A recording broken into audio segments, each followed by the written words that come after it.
Bismillahirrahmanirrahim. Assalamualaikum warahmatullahi ta'ala wabarakatuh. Alhamdulillah, ahmaduka rabbi wa asta'inu wa usalli wa usallim ala khairi khalqihi Muhammadin sallallahu alaihi wasallam, sallallahu alaihi wa ala alihi wa ashabihi ajma'in. Qala rabbi shrah li sadri wa yassir li amri wahlul 'uqdatam min lisani yafqahu qawli. Subhanaka la ilma lana illa ma 'allamtana innaka antal alimul hakim. Wa la haula wa la quwwata illa billahil aliyyil 'azim. Alhamdulillah, tinggi-tinggi kesyukuran kita panjatkan kepada Allah Subhanahu wa taala di atas segala nikmat yang kita perolehi, di atas segala nikmat yang kita kecapi. Mudah-mudahan dengan segala nikmat tersebut dapat terus memberikan kita kekuatan, berikan kita kesedaran untuk kita terus berada di dalam ketaatan kepada Allah Subhanahu wa taala, dan kita berdoa dan terus berdoa mudah-mudahan Allah Subhanahu wa ta'ala menetapkan kita di dalam agamanya, di dalam ketaatan kepadanya. Allahumma amin. Hadirin dirahmati Allah Subhanahu wa ta'ala, alhamdulillah dapat sama-sama kita melaksanakan tanggungjawab kita kepada Allah Subhanahu wa ta'ala, dan kita berada pada bulan Rajab. Pada bulan Rajab ini merupakan bulan-bulan antara bulan yang diharamkan min ashhuril hurum, bukan di antara bulan yang diharamkan Allah Subhanahu wa taala. Kalau ketika itu ialah peperangan, bulan yang mempunyai kebesaran yang tersendiri, dan orang-orang yang soleh sebagaimana dikhabarkan apabila tibanya Rajab, mereka sentiasa berdoa mudah-mudahan diberikan kesihatan untuk terus bertemu dengan Ramadan. Begitu juga mereka telah bersiap sedia, bersiap sedia sebagaimana Rasulullah sallallahu alaihi wasallam sendiri, dan apabila tiba di Rajab maka Rasulullah sallallahu alaihi wasallam berdoa, Allahumma barik lana fi Rajab wa Sya'ban wa ballaghna Ramadan. Berkatilah kami pada Rajab dan Sya'ban, keberkatan di mana kita dapat warming up, kita katakan mungkin bermula kita punya misi dalam berhadapan dengan Ramadan pada masa akan datang. Pada masa 2 bulan lagi selepas ini, kita akan merebut segala kelebihan yang ditawarkan Allah Subhanahu wa taala dalam Ramadan. Hadirin dirahmati Allah Subhanahu wa taala, maka dengan itu kita selain daripada kita berdoa untuk kita menghadirkan perasaan itu, maka kita juga boleh bermula berpuasa Isnin dan Khamis itu sebagai kita katakan nak menyambut Ramadan. Begitu juga dengan ibadah-ibadah yang lain, bacaan Al-Quran. Bahkan mungkin untuk menghadirkan perasaan itu, mungkin kita telah merancang bagaimana kita menyambut hari raya. Hari raya itu dirasakan dekat apabila kita membuat persediaan dengan bajunya, dengan persediaan kuih-kuih dan sebagainya. Maka begitulah juga dengan Ramadan yang akan kita temui insya-Allah. Maka apakah persiapan fizikalnya? Mungkin kita telah merancang pakaian mungkin apa yang nak dipakai, tempat di mana nak kita beribadah. Mungkin kita katakan 10 malam terakhir itu di mana pula kita nak berqiyamul lail. Jadi fikiran ataupun perancangan tersebut sedikit sebanyak boleh menghadirkan perasaan kita dalam menyambut Ramadan, dan itulah dia sifat orang-orang yang soleh. Kalau kita katakan kita nak bersifat dengan sifat mereka, maka kita boleh bersifat ataupun bersifat-sifat. Sebagaimana apabila Rasulullah kata banyakkan menangis, kalau tidak mampu menangis maka buat menangis.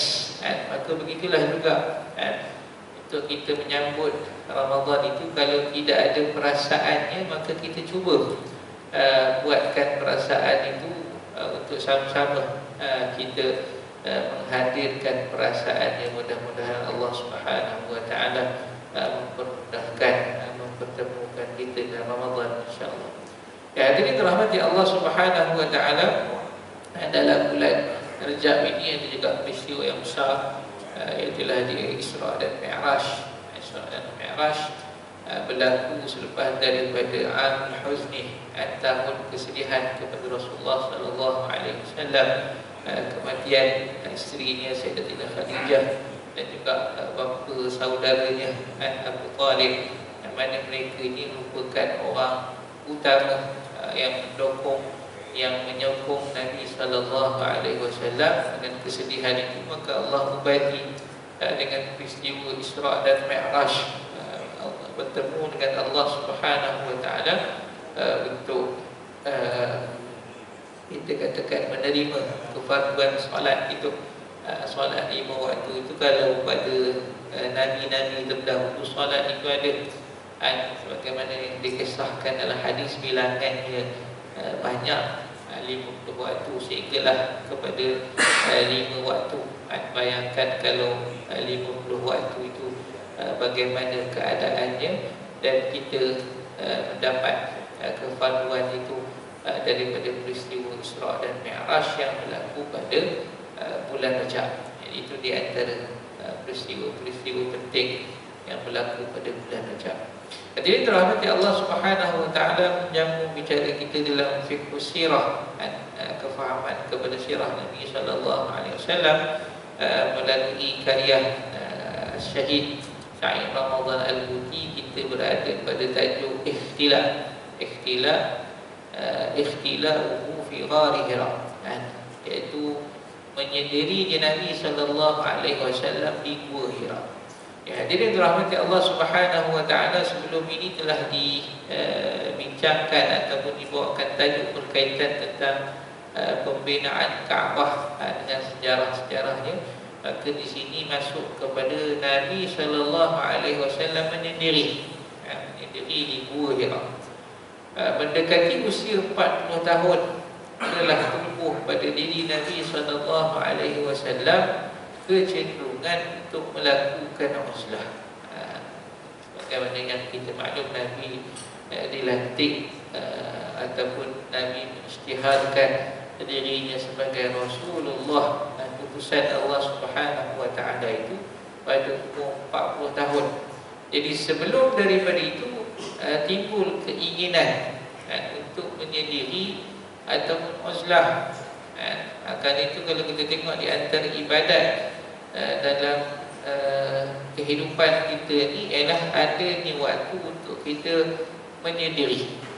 Waktu untuk kita menyendiri, kalau Rasulullah sallallahu alaihi wasallam itu sebelum daripada turunnya wahyu, begitu juga pada bulan Ramadan. Bulan Ramadan Rasulullah sallallahu alaihi wasallam uzlahnya, sehingga dikatakan Rasulullah mengikat kain, istilah kita sebutkan meninggalkan kita katakan tempat tidur untuk beruzlah. Jadi dalam kehidupan ini memang perlu kepada waktu untuk kita menyendiri. Maka kita perlulah cari waktu-waktu kita lah, di mana waktu kita yang bersendirian, kita boleh bersendirian untuk kita katakan mungkin mengadu, mungkin kita kata beribadah, mungkin kita katakan waktu bersama Allah Subhanahu wa taala itu secara bersendirian. Mungkin ada orang yang kalau dalam anjuran itu dengan bangun malam, tetapi kalau bukan dengan bangun malam pun ada waktu kita bersendirian, mengenang ataupun kita menginsafi diri.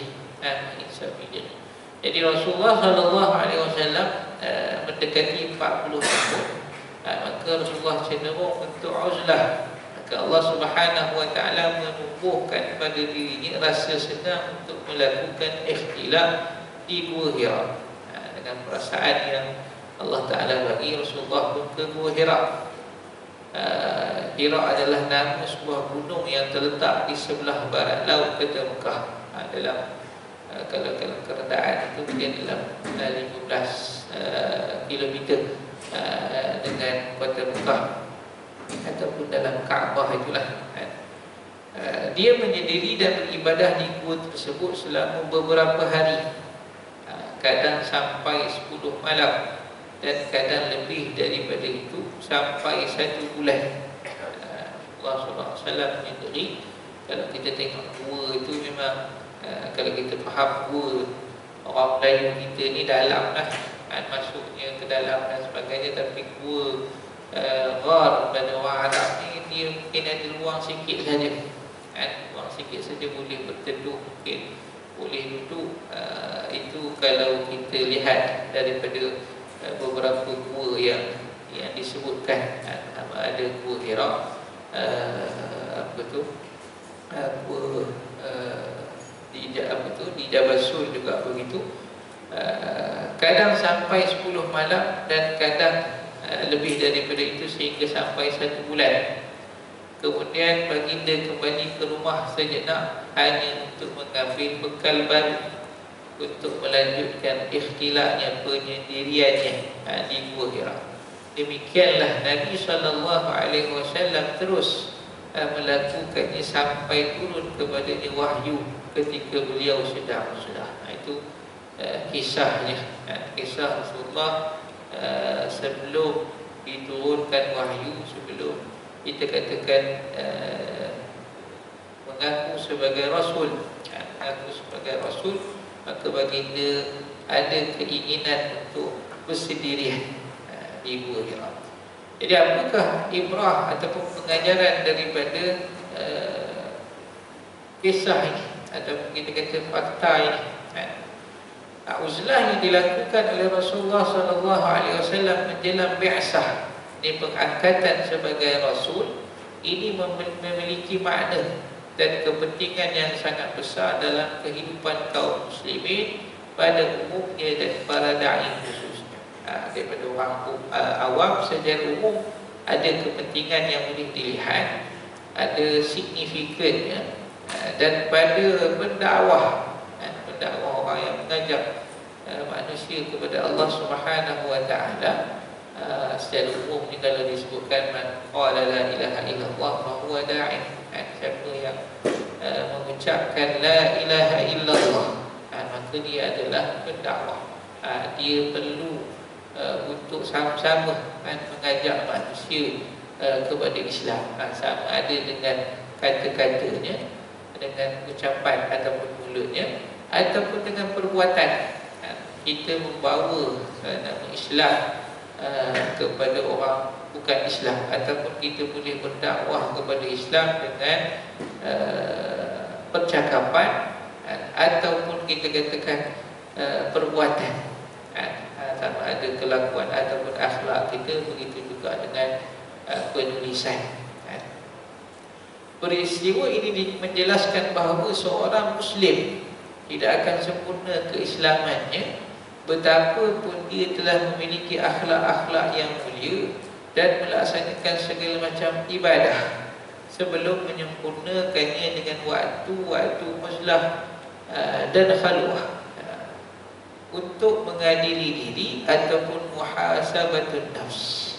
Jadi daripada pengarang ini ataupun Syahid Ramadan Al-Muti, dia mengatakan uzlah ini tujuan ini ialah untuk muhasabatun nafs, mengadili diri, ataupun kita kata waktu untuk kita dengan Allah Subhanahu wa taala secara khusus. Sebab tu kita sebutkan tidak mesti pada waktu malam, walaupun pada waktu malam itu ada kelebihan dia. Qumil laila illa qalilah, dalam ayat Al-Quran, nisfahu aw inqus minhu qalilah. Bangun pada waktu malam sedikit daripada waktu malam, sama ada setengah ataupun lebih ataupun lebih kurang daripada itu, setengah waktu malam itu kelebihan pada waktu malam. Tetapi pada waktu yang lain, kita ada waktu yang tertentu yang boleh kita ini mengisafi diri, ataupun kita waktu yang boleh kita merenung diri. Itu disebutkan muhasabatun nafs. Mungkin kita boleh fikirkan kita ini, Allah Subhanahu wa taala telah bagi berbagai nikmat, berbagai kemudahan, ataupun kita kata nikmat yang berbagai, tetapi bagaimanakah kedudukan diri kita dengan Allah Subhanahu wa taala? Masih leka, masih lagi tidak kita kata betul-betul untuk beribadah kepada Allah Subhanahu wa taala, masih itu, masih ini dan sebagainya. Itu waktu yang mungkin kita boleh carilah di mana-mana waktu yang ada. Bahkan kalau hari ini kita dalam pergi ataupun pulang daripada pekerjaan, dalam kerendahan kita, dalam kereta itu juga adalah salah satu waktu. Kalau kita bersendirian, kita bawa kereta seorang-seorang, kita bawa kerendahan itu seorang-seorang, motor pun sama juga, kita bersendirian, itu adalah waktu secara tidak langsung yang boleh kita merenung diri kita, muhasabatun nafs tadi, dalam kita bawa kerendahan pergi ataupun pulang daripada kerja. Waktu itu kita bersendirian dalam kereta ataupun atas motor ke, itu adalah antara waktu yang boleh kita jadikan waktu untuk kita menyendiri. Sebab itu disebutkan tidak mesti menyendiri itu kita pergi ke tempat yang tak ada orang. Itu yang dikatakan khalwah itu. Khalwah daripada sudut maksud kita bersendirian di tempat yang sunyi. Tapi juga ada istilah khalwah fi jalwah itu. Kita bersendirian tetapi dalam pada waktu bukan tempat yang sunyi, di kalangan orang ramai, di waktu ada orang lain, tetapi mungkin orang lain itu tidak mengganggu kita pun. Itu disebut sebagai istilah khalwah fi jalwah, bersendirian tetapi ketika berada dengan orang lain. Itu antara tempat yang mungkin boleh kita jadikan waktu mengisafi diri, merenung diri, ataupun yang disebut sebagai muhasabatun nafs. Ini merupakan kewajipan setiap Muslim yang ingin mencapai keislaman yang benar, apalagi seorang penyeru kepada Allah Subhanahu wa taala dan petunjuk kepada jalan yang benar. Kalau berdasarkan pengarang dia kata mesti, walaupun orang itu telah memiliki akhlak yang mulia, beramal ibadah dan telah beramal berbagai jenis ibadah, katanya perlu juga untuk waktu ikhtilaf, menyendiri, ataupun uzlah, ataupun khalwah ini. Apa yang boleh didapati daripada khalwah ini, ataupun apa yang disebut sebagai ikhtilaf ini? Hikmah daripada program uzlah ini ialah bahawa tiap jiwa manusia memiliki sejumlah penyakit yang tidak dapat dibersihkan kecuali dengan ubat. Uzlah dan mengadilinya dalam suasana hening, jauh daripada keramaian dunia. Itu kalau pada sudut asalnya lah. Sifat-sifat sombong, ujub, bangga diri, dengki, riak dan cintakan dunia, kesemuanya itu adalah penyakit yang dapat menguasai jiwa, merasuk ke dalam hati dan menimbulkan kerosakan di dalam manusia, dalam diri manusia ataupun batin manusia. Sekalipun lahiriahnya menampakkan amal-amal soleh dan ibadah-ibadah yang baik, dan sekalipun dia sibuk melaksanakan tugas-tugas dakwah dan memberikan bimbingan kepada orang lain. Kalau daripada segi rutinnya, tabiatnya itu, kita telah berada pada suasana yang baik. Kalau kita tengok rutin kita daripada kita bangun tidur sampailah kita tidur semula, rasanya dah baik dah. Kita bangun laksanakan solat, kemudian kita buat kerja kita buat sampailah kita tidur balik. Umumnya perbuatan kita itu dah memang baik, tetapi itu adalah perbuatan daripada sudut lahiriah, zahirnya. Sebagaimana pernah kita sebutkan, ada orang yang beramal ibadah tetapi niatnya itu pelbagai. Kita menunaikan solat, puasa, zakat, haji, maka niat kita itu ialah melaksanakan perintah Allah Subhanahu Wa Taala. Dan setengah orang itu dia telah memadai, aku telah laksanakan kefarduan solat, puasa, zakat, haji. Jadi dia rasa bila dia dah solat selesai, dah laksanakan solat. Tetapi di sana ada sekumpulan manusia yang lain, dia juga telah laksanakan solat, namun dia memikirkan apakah solat ataupun ibadah yang dia buat itu diterima Allah Subhanahu Wa Taala. Itu dua kelompok manusia. Satu dia laksana dah, dia rasa dah selesai dah. Tapi satu lagi dia laksana tetapi dia sentiasa mikirkan bagaimanakah kualiti ibadah yang dilakukan, adakah dia ini diterima oleh Allah Subhanahu Wa Taala. Itu satu kelompok manusia yang lain. Begitu juga kita telah menyatakan ada orang yang sedang beribadah walaupun tak ada orang. Kita ulangkan contoh ni, orang itu bangun tengah malam di rumah dia, tak ada orang pun, seorang diri dia bangun, tetapi dia tak nak buka lampu.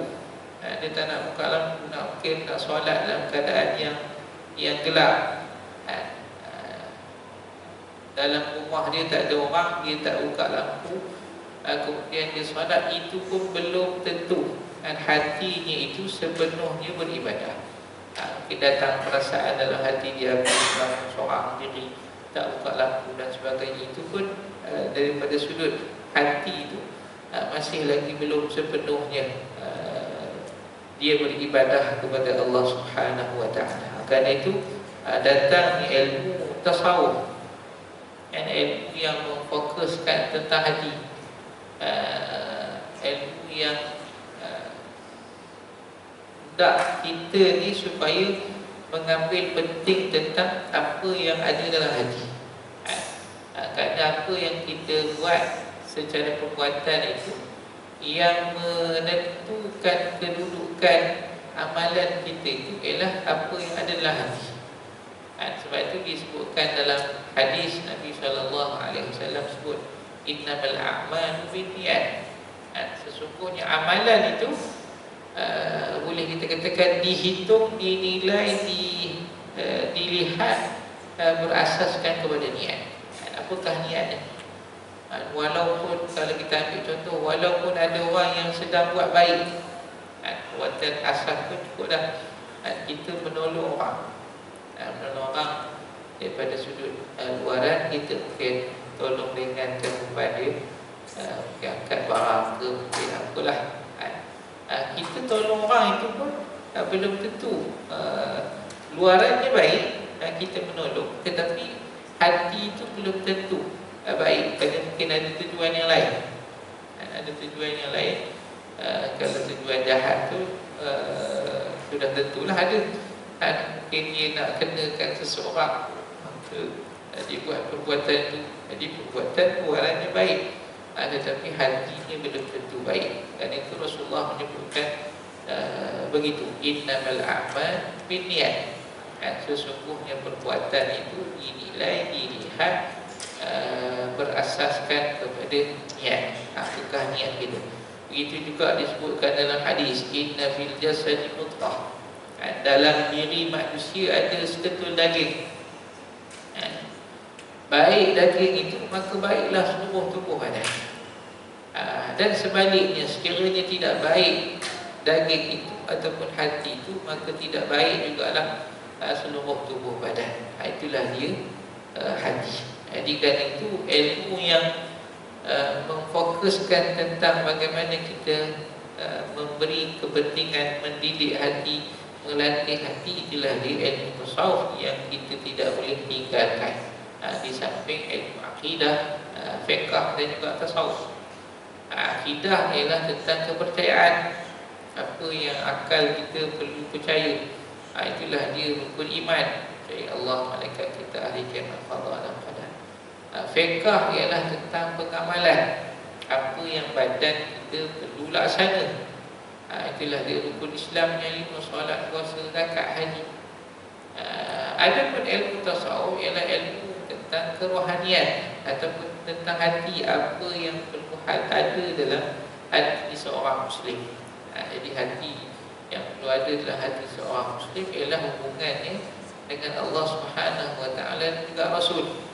Kerana itu perlu dibina, perlu dilatih, perlu dibajai dengan zikir kepada Allah dan juga Rasul.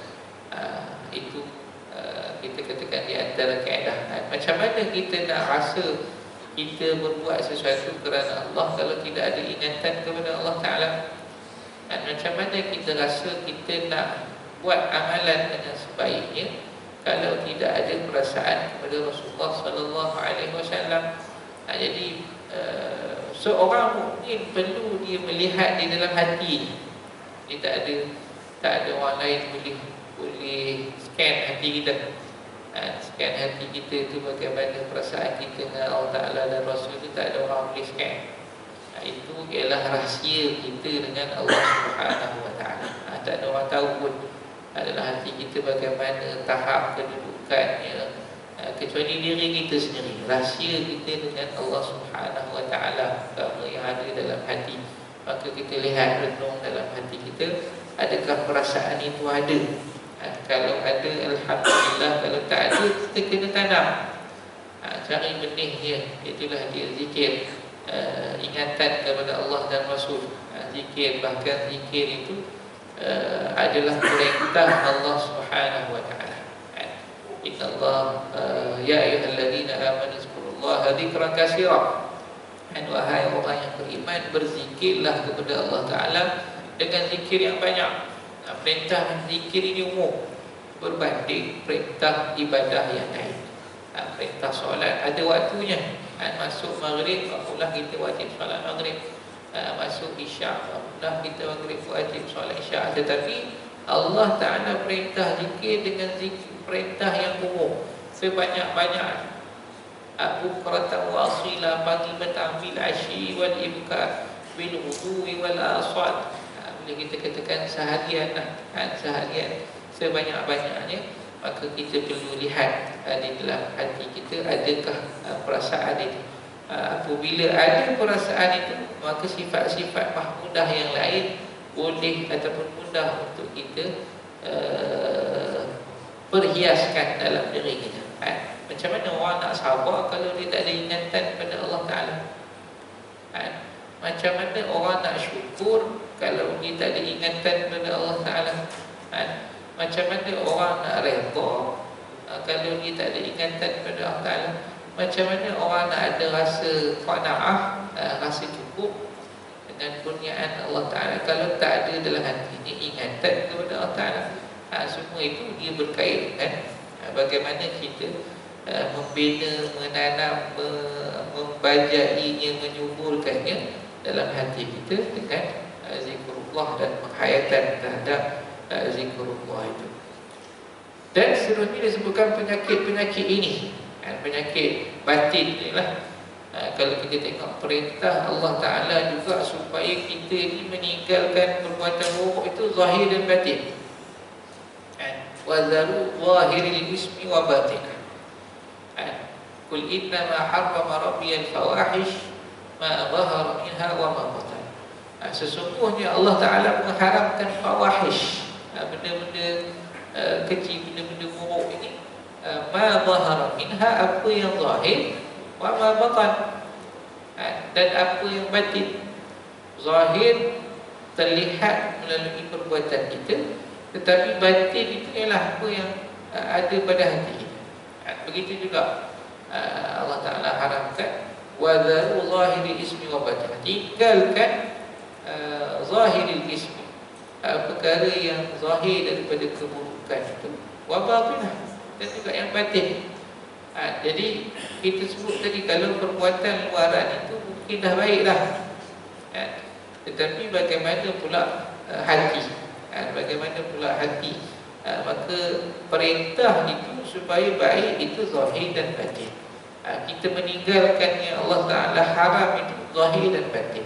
Kita meninggalkan perkara dosa isim itu ialah zahir dan batin. Maka dikatakan penyakit-penyakit ini ataupun penyakit batin tadi, penyakit hati jadi tidak dapat diubati kecuali dengan melakukan ikhtilaf, menyendiri secara rutin untuk merenung hakikat diri, penciptaannya, dan sejauh manakah keperluannya kepada pertolongan dan taufik Allah Subhanahu Wa Taala pada setiap detik kehidupan. Itu kata pengarang.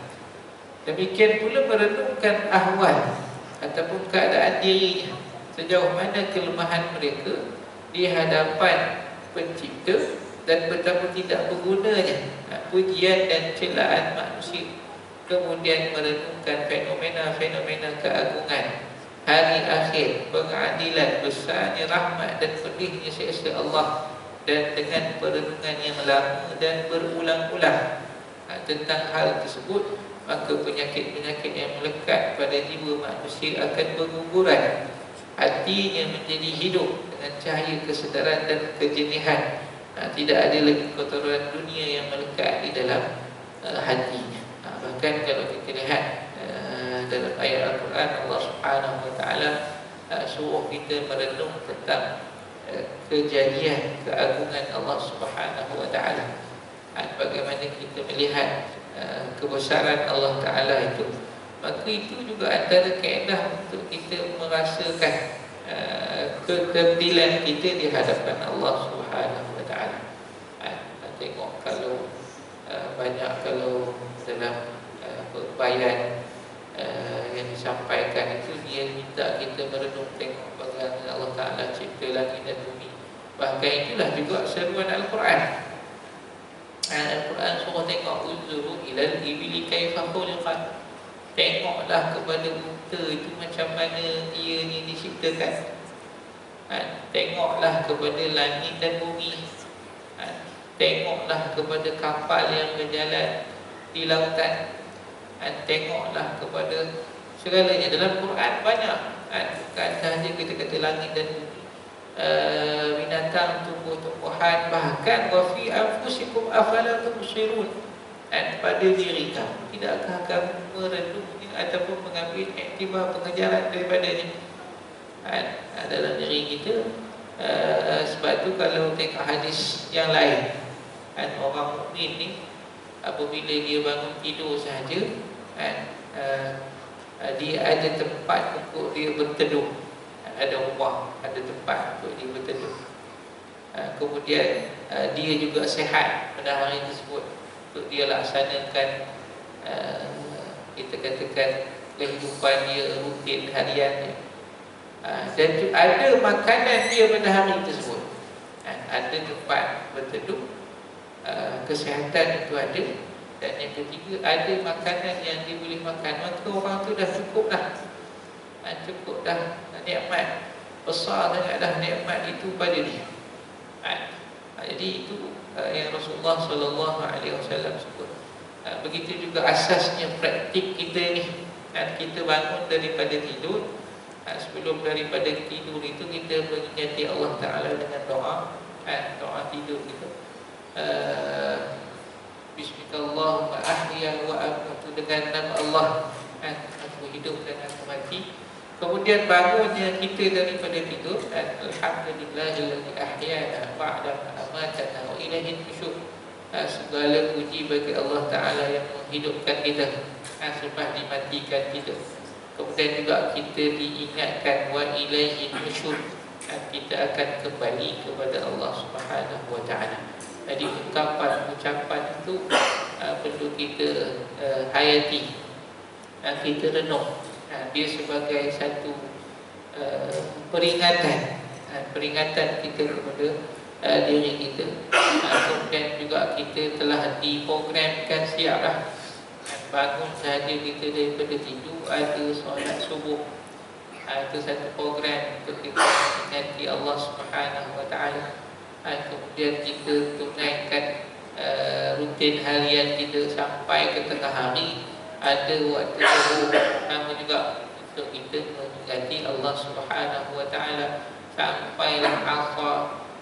Kemudian maghrib dan juga isyak. Itu adalah stesen-stesen, perhentian-perhentian yang perlu kita insafi untuk kita mengingati Allah Subhanahu wa taala. Jadi perbuatan itu telah kita buat. Perbuatan itu telah kita buat, tetapi di mana penghayatan atau kita kata perasaan kita dalam kita melakukan perbuatan tersebut dalam kehidupan harian.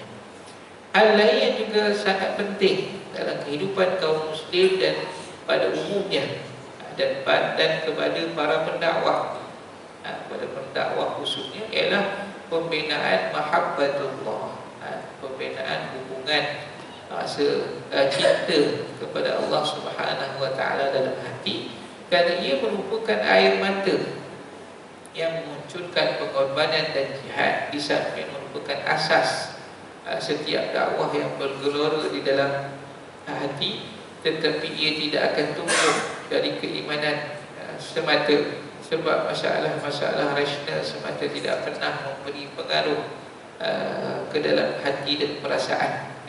Seandainya demikian, nescaya para orientalis sudah menjadi pelopor orang-orang yang beriman kepada Allah dan Rasul. Pernahkah anda mendengar salah seorang ilmuwan yang telah mengorbankan nyawanya demi keimanan kepada sebuah rumus matematik atau masalah al-jabbar atau persoalan? Jadi ilmu itu belum cukup, belum cukup dia hadir ke dalam hati. Itu kalau kita tengok kepada secara orientalis ni, Masya Allah, dia orang belajar ilmu Islam ni sampai kuasai bahasa Arab. Mereka kaji kitab-kitab ulama, tetapi sekadar kajian, bahkan mereka menggunakannya untuk masukkan penyelewengan, masukkan keraguan. Itu orientalis. Orientalis ini orang barat yang belajar tentang ketimuran. Dia kaji perkara-perkara tentang ketimuran ini, khususnya tentang Islam. Tentang Islam, banyak orientalis yang mengkaji tentang Islam, tetapi dengan kajian yang Masya Allah. Itu kalau dulu orang nak takhrij hadis ini, dia ada satu kitab, Jamu Fahras. Jamu Fahras ini tenaga utama yang susun itu ialah orientalis. Walaupun ketuanya ialah Syekh Abdul Fa'ad Baqi, orang Muslim, dia jadi ketua, tetapi yang tenaga yang buat, lijatan bahasa yang buat ataupun panel dia adalah di kalangan orientalis. Maksudnya mereka baca hadis, mereka tahu isi kandungan kitab, ilmuwan dan sebagainya. Tetapi keimanan itu bukanlah kepada pengetahuan, tapi keimanan itu ialah pada hati. Bagaimana orang itu dapat percaya dengan sebenarnya, dibenarkan hatinya, maka dengan itu dituruti dengan perbuatan. Sebab itu disebutkan iman itu ialah tasdiqul qalb, hati kita itu membenarkan. Walaupun syaratnya mestilah dilafazkan. Sebab itu kalau tak lafaz, siapa yang tahu apa yang ada dalam hati? Kerana itu kalau dia lafaz, dia beramal, maka dah nampak dia itu seorang Islam. Tapi kalau dalam hati tak apa. Tapi asasnya ialah membenarkan dengan hati. Kerana itu disebutkan tadi, pendakwah ataupun orang Islam, orang mukmin itu perlu dia membina hubungan hati dia dengan Allah Subhanahu wa taala, ataupun yang disebutkan sebagai mahabbatullah. mahabbatullah itu bagaimana ia akan hadir kalau hati kita itu tidak mengingati Allah Subhanahu wa taala. Itu perlu kita tanam dulu. Tanam dulu, sebab tu ada zikir yang jadi pernah jadi kontroversi itu Allah itu. Zikir Allah sahaja itu ada yang kata itu bukan zikir itu nama Allah Subhanahu wa taala. Tetapi bila kita menyebut itu, maka kita mengingati Allah Taala. Zikrullah itu. Zikrullah. Jadi kadang-kadang dia sebutkan tanamkan ingatan Allah itu di dalam hati, supaya ada ingatan itu. Dengan ada ingatan itu, insya-Allah dia akan ada perkara-perkara yang menyusulinya. Apabila kita ingat kepada Allah, sudah pastilah kita akan berusaha untuk mentaati segala perintah dan larangan Allah Ta'ala. Itu dalam hadis. Tidak akan mencuri seseorang itu ketika dia beriman. Tidak merompak seseorang itu ketika dia sedang beriman. Wahuwa mu'min. Tidak berzina seseorang itu dalam keadaan dia beriman. Jadi itu yang kita sebutkan ingatan kepada Allah Subhanahu wa taala. Jadi sarana untuk menumbuhkan perasaan cinta kepada Allah Taala ataupun mahabbatullah itu setelah iman kepadanya ialah memperbanyakkan tafakkur tentang ciptaan dan nikmat-nikmatnya. Apa yang Allah Taala bagi kepada kita, pelbagai nikmat, maka itu antara kaedah untuk menyuburkannya, merenung betapa keagungan dan kebesarannya, kemudian memperbanyakkan mengingati Allah Subhanahu wa taala ataupun zikrullah dengan lisan dan juga hati, dan semuanya itu hanya boleh diwujudkan dengan uzlah, khalwat, dan menjauhi kesibukan dunia dan keramaiannya pada waktu-waktu tertentu secara tersusun. Jadi itu sarana daripada Syahid Sa'id Ramadan Al-Muti, perlunya waktu untuk kita beruzlah, berkhalwah ataupun ikhtilah ini. Kerana itu adalah waktu kita dengan Allah Subhanahu wa taala. Kalau kita tengok kepada orang-orang soleh itu, dia siap bina ruang yang khusus untuk tujuan itu. Mudah-mudahan kita dapat bina waktu itu untuk kita dekat dengan Allah Subhanahu wa taala, dan Allah Taala memudahkan apa yang baik daripada Allah Subhanahu wa taala dan apa yang kurang daripada kelemahan saya. Maaf. A'udzubillahi minasyaitonir rajim. Bismillahirrahmanirrahim. Alhamdulillahirabbil alamin wassalatu wassalamu ala asyrofil anbiya'i wal mursalin wa ala alihi wa sahbihi ajma'in. Alhamdulillah ma akhtana wa ta'amana wa asrarna wa alana wa anta a'lamu bihi minna. Antal muqaddim antal muakhir, la ilaha illa anta wa la hawla wa la quwwata illa billahil aliyyil azim. Allahumma ij'alna minal ladzina yastami'una al-qawla fayattabi'una ahsanah. Allahumma fa'alna bima 'allamtana 'allimna ma yanfa'una wa zidna 'ilma wa la hawla wa la quwwata illa billahil aliyyil azim. Wa sallallahu ala sayyidina Muhammad wa ala alihi wa ashabihi ajma'in. Alhamdulillahirabbil alamin. Tasbih wa surah al-Asr.